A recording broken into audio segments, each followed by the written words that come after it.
Hello everyone.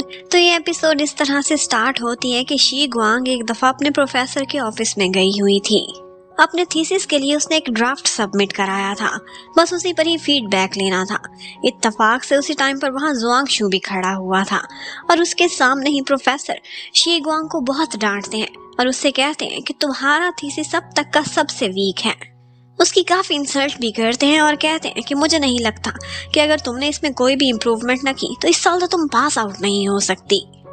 जुआंगशु तो उसकी side लेने की कोशिश करता है, लेकिन शी गुआंग उसे खुद ही रोक देती है और कहती है कि आप इस मामले में ना बोलें। और उसके इस बिहेवियर पर प्रोफेसर से उसे और भी डांट पड़ती है और उन्होंने उसे एक टाइम लाइन दे दिया था कि 1 महीने के अंदर एक बेहतर ड्राफ्ट सबमिट कराओ, वरना तुम खुद को फारिग ही समझो। जुआंगशु को देखकर लग रहा था कि उसे शी गुआंग के लिए बुरा फील हो रहा है, लेकिन शी गुआंग वो नहीं चाहती थी कि जुआंगशु से अब कोई भी कनेक्शन रखे।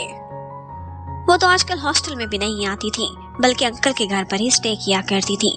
इतने में उसे ली सियांग मिलती है और उससे कहती है कि हमारे आखिरी दिन है, लास्ट सेमेस्टर चल रहा है, प्लीज आकर हॉस्टल में रहा करो, तुम्हारे थीसिस के साथ भी इशू है, हम मिलकर स्टडी कर सकते हैं। एक्चुअली सी लियांग रोंग की बहुत अच्छी फ्रेंड थी। यहाँ पर शी गुआंग उसे साफ साफ बोल देती है कि एक दफा मैंने तुम्हें रोंग से बात करते हुए सुन लिया था और मुझे पता चल गया था तब से लेकर अब तक तुम दोनों के मन में मेरे लिए कोई अच्छी जगह नहीं है। एक्चुअली जब जुआंगशु को प्रपोज करने से पहले उसने रोंग से इजाजत ली थी और पूछा था कि तुम दोनों के बीच कुछ नहीं है, तो रोंग ने एक चाल चली थी और यही बात वो सी लियांग से भी कर रही थी कि देखो शी गुआंग कितनी सुंदर है, कितनी वेल्दी है, और इसके बावजूद भी अगर जुआंगशु ने उसे रिजेक्ट कर दिया है तो मुझे ये एश्योरेंस मिल रही है सारी जिंदगी के लिए कि वो मेरे रास्ते से कहीं भी नहीं भटकने वाला।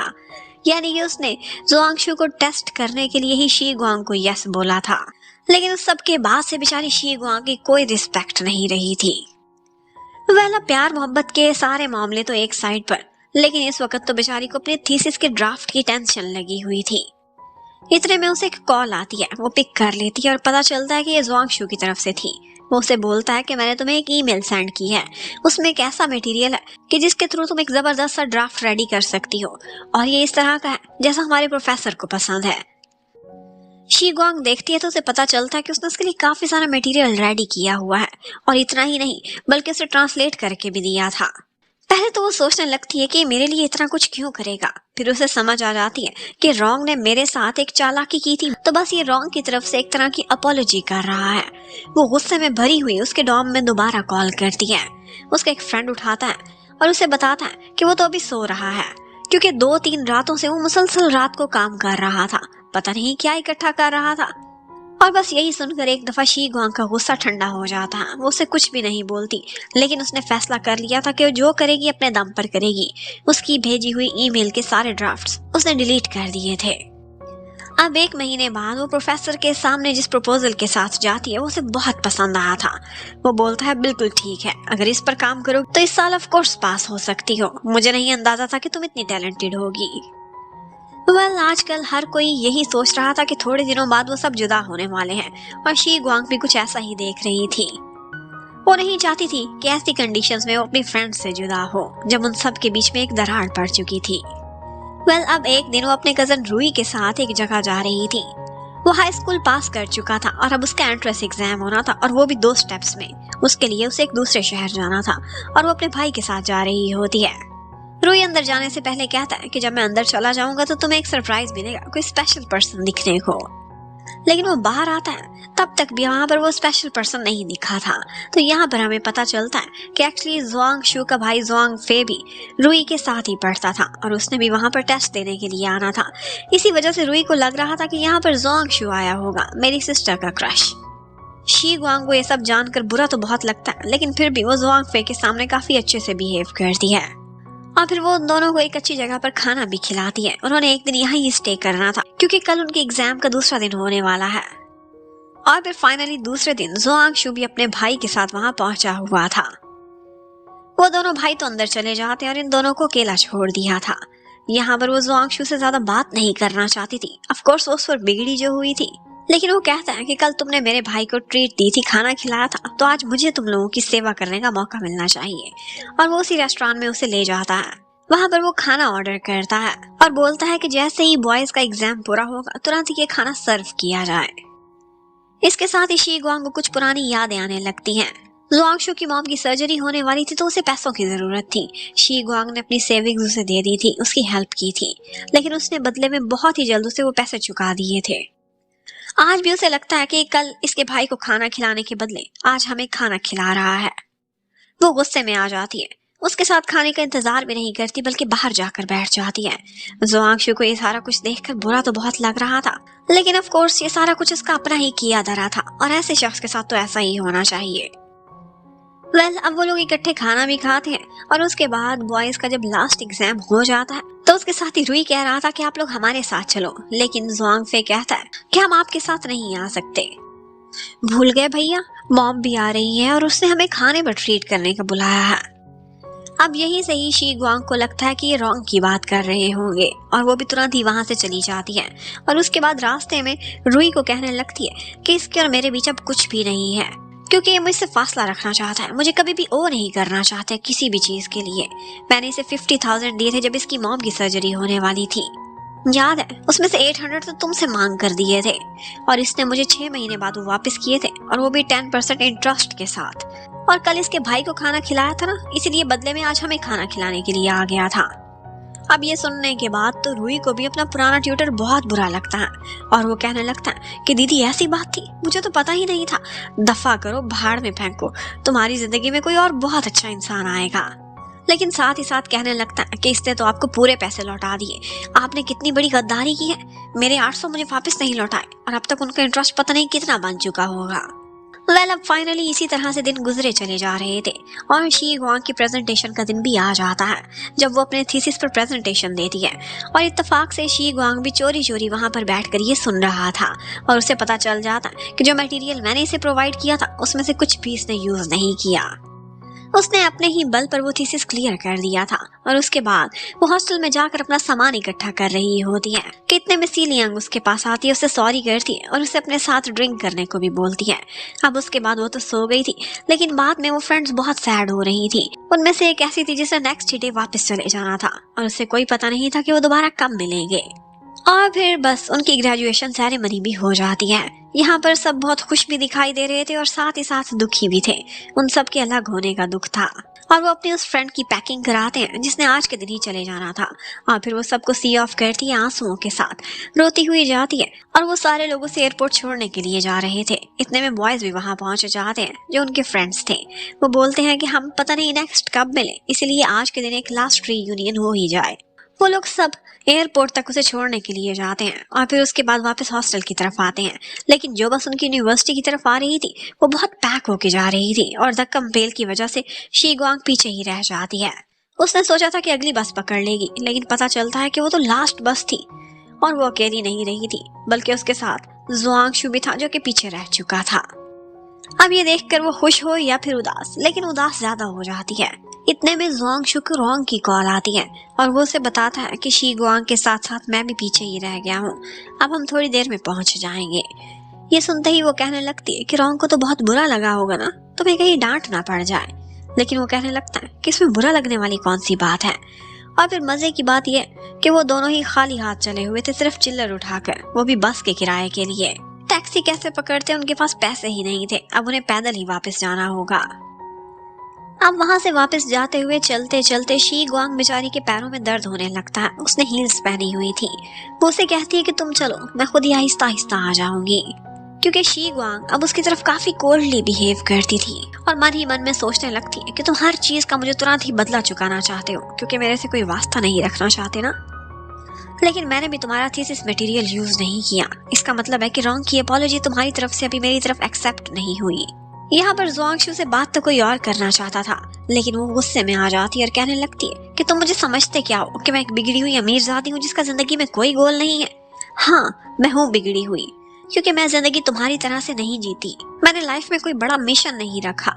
हाँ, मैं तुम्हारी तरह से टॉप नहीं कर सकती, लेकिन इसका ये मतलब नहीं है कि मैं यूजलेस हूँ। बस जो लम्हे मेरे सामने है मैं उन्हें ही जीना चाहती हूँ बिना फ्यूचर की केयर किए। और यही बात वो उसे इस ढंग में कहता है कि जैसे वो रिपेंट कर रहा हो कि उसने एक दफा शी गुआंग को रिजेक्ट कर दिया था। लेकिन ये बात स्टूपिड शी गुआंग को ऐसे समझ आती है कि जैसे वो पछता रहा हो कि उसने रोंग को अभी तक प्रपोज नहीं किया। वो उससे कहने लगती है कि कोई बात नहीं, जो अपॉर्चुनिटी तुम्हारे हाथ से निकल गई है वो फ्यूचर में फिर तुम्हारे हाथ आ जाएगी। और ज़ुआंगशु मन ही मन में सोचने लगता है कि ये मुझे ये इशारा दे रही है कि ज़िंदगी में फिर कभी हमारा वास्ता होगा और तब मैं तुम्हारी हो जाऊंगी। बस इसी तरह से बातें करते करते वो लोग यूनिवर्सिटी पहुंच गए थे। वो बोलता है कि मैं तुम्हें हॉस्टल के सामने छोड़ दूंगा, लेकिन शी गुआंग फिर से नेगेटिव सोचती है। उसे ऐसा लगता है कि ये रॉन्ग को देखना चाहता होगा ना, तभी तो वहां तक मुझे छोड़ने के लिए आ रहा है। अब वो अंदर चली जाती है, लेकिन जाने से पहले आखिरी दफा कुछ ऐसी बातें कर जाती है जो वो 4 साल में नहीं कर सकी थी। उसे कहती है कि तुम शॉर्ट हेयर में और व्हाइट कलर में ज्यादा सुंदर लगते हो। और फिर उसके बाद टेरेस पर खड़े होकर उसे आवाज देती है ज़ुआंगशु, और उसके साथ ही हाथ हिलाकर उसे बाय करती है। ज़ुआंगशु को लगा था कि ये मुझे कर रही है, लेकिन इनफैक्ट उसकी आंखों में आंसू थे और वो अपने फर्स्ट लव को बाय बाय कर रही थी हमेशा के लिए। चाहे जैसा भी था, जिस शक्ल में भी था, उसे दर्द देकर गया था, लेकिन था तो उसका पहला प्यार। और इसके साथ ही उसने मन में ठान लिया था कि इसकी यादों को और इसके दर्द को वो यहीं पर ही दफना देगी। अब इसके बाद सीन शिफ्ट होता है। ग्रेजुएशन के बाद वो काफी अपसेट थी अपने दोस्तों से बिछड़ जाने के बाद, लेकिन ऐसे में दुनिया का बेस्ट ब्रदर रूई उसके साथ था, जो उससे कहता है कि मैंने भी तो हाई स्कूल पास किया है और तुमने ग्रेजुएशन की है, पैसे की तो दोनों के पास कोई कमी नहीं थी। तो वो लोग यूरोप के टूर पर चले जाते हैं। उन दोनों की आपस में बहुत अच्छी बनती थी, इकट्ठे ही लड़ते झगड़ते रहते थे और एंजॉय भी करते थे। इवन कि फ्लाइट में जब वो सेल्फी लेने लगता है तो वो उसे डांट कर मना करती है कि कहीं ये हमारी आखिरी फोटो ना हो, और बस डर के मारे उनके बाजू में बैठे हुए अंकल अपनी सेल्फी डिलीट कर देते हैं।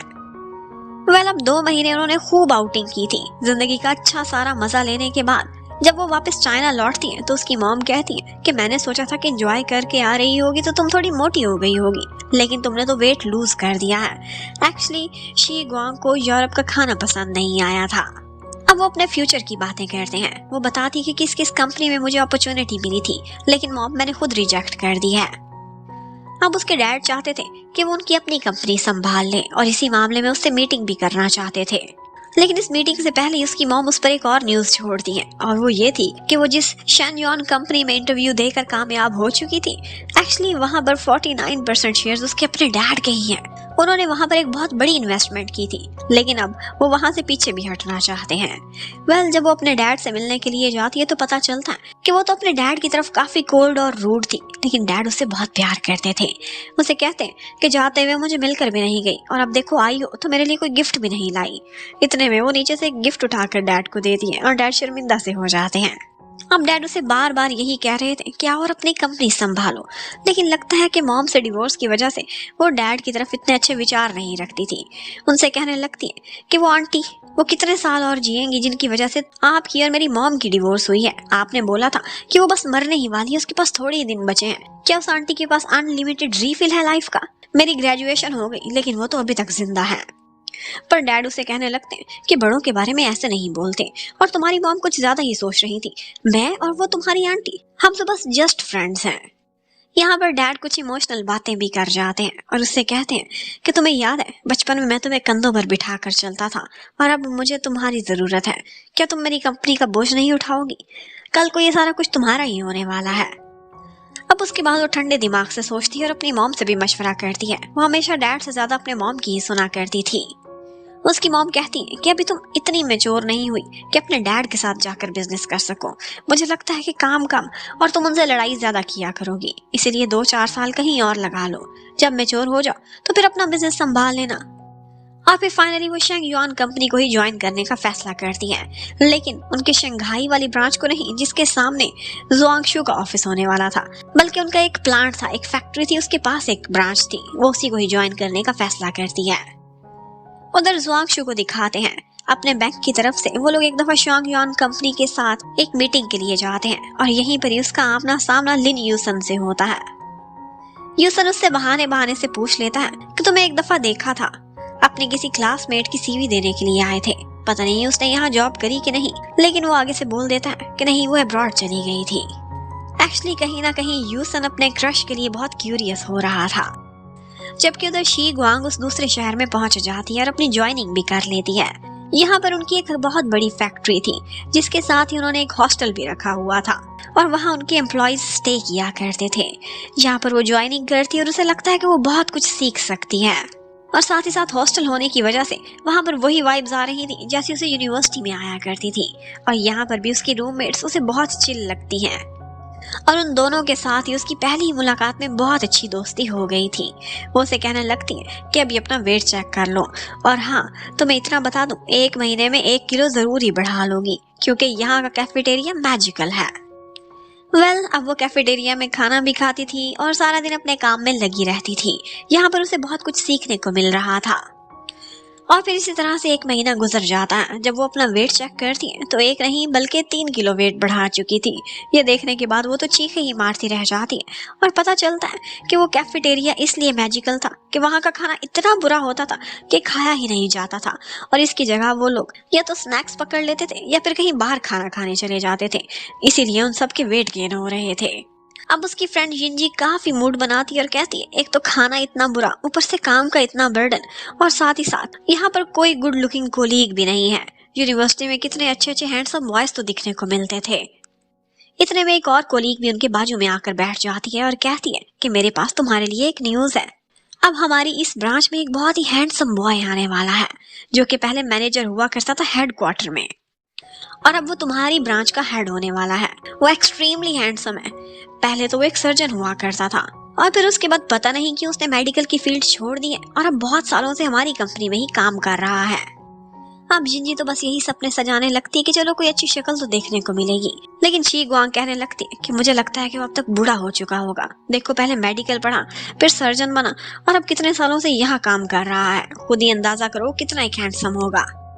एक दिन वो शाम को बैठी हॉस्टल में अपना एक फेवरेट ड्रामा देख रही थी, लेकिन हॉस्टल में इंटरनेट की स्पीड अच्छी नहीं थी और अगली एपिसोड तो वो डाउनलोड करना ही भूल गई थी। तो वो लोग एक बेट लगाती हैं और वो बेट हमारी शी गुआंग हार जाती है। अब बेट हारने की शक्ल में उसे ऑफिस जाना पड़ेगा और वहां से वो एपिसोड डाउनलोड करके लानी होगी। तो अब रात को जब ऑफिस में कोई भी नहीं था तो वो अपने कार्ड के थ्रू ऑफिस में एंटर हो जाती है, वहाँ के इंटरनेट से कनेक्ट होती है और एपिसोड तो डाउनलोड पर लगा ही देती है। लेकिन इतने में वायर्स में कुछ इशू आ रहा था। वो वही ठीक कर रही थी कि यहीं पर ही कोई आ जाता है और वहाँ की सारी लाइट्स ऑन कर देता है। वो इस वक्त डेस्क के नीचे बिल्कुल एक चोर की तरह से घुसी हुई थी कि इस हालत में हमारा हीरो यूसन उसे देख लेता है और बस बहुत मुश्किल से वो तारों में से खुद को निकालती और बिखरे बालों में उसके सामने खड़ी हुई थी, बल्कि उसी पर ही रोब झाड़ रही थी कि कौन हो तुम, बाहर के इंसान, कभी तुम्हें देखा नहीं, यहाँ चोरी करने आए हो। और इसी के साथ ही ये पार्ट खत्म होता है। Thank you for watching, stay connected, bye bye.